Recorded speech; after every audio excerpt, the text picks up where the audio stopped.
There's an old story about a young woman, and every time she cooks a lamb roast, she cuts the end off it before she puts it in the oven. And then one day her husband says to her, "Honey, why do you cut the end off the lamb roast?" And she goes, "Well, I don't know. That's what my mum used to do." He goes, "Well, ring your mum. I want to know why." So she rings her mum and says, "Mum, why do you cut the end off a lamb roast?" And do you know what she said? "Because that's what your grandma used to do." She goes, "Let's do a group call and we'll ring her right now." And they ring grandma. She's like, "Hello, Grandma, why did you used to cut the end off a lamb roast?" And she goes, "Well, honey, when I used to cook a lamb roast when you were young, our ovens weren't very big, so that was the only way we could fit them in the oven." 2 generations later, they're still cutting the leg off the lamb roast. Why? Because that's what they saw. Almost every behavior that is demonstrated in the world right now, it came from somewhere. And at some point, somebody, please stand up and take responsibility. Because we can point to somebody else. That's the fucking easy part. Anyone can blame. But at what point do we stand in front of the mirror and point at ourselves and go, "You know what? Maybe I'm actually part of the problem."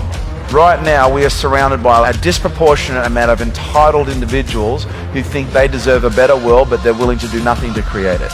All the dysfunction we're seeing in the world, it's not new. It's been there forever. It's now visible because of social media. It's now visible because we're seeing dysfunctional behaviors being documented more than ever before. Police brutality in America, and that's been happening forever.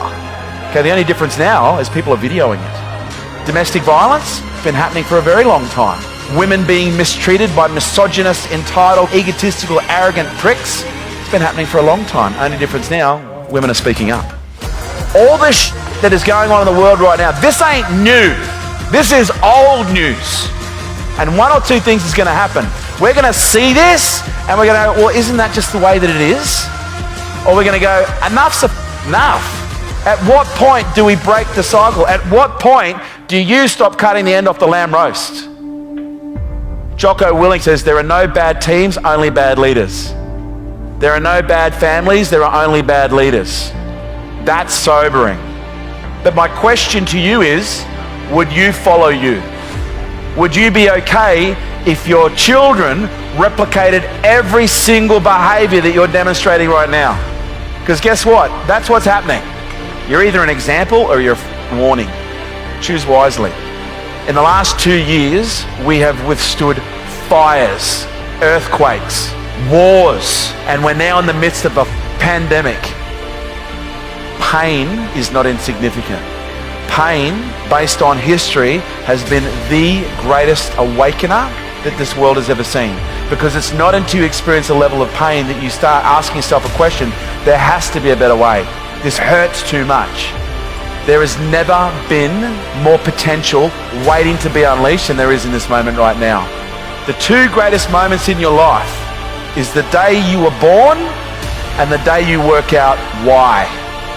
And I would suggest most of you are tiptoeing through life right now trying to get to death safely, rather than opening the door every day and jumping out of the plane and facing death head on.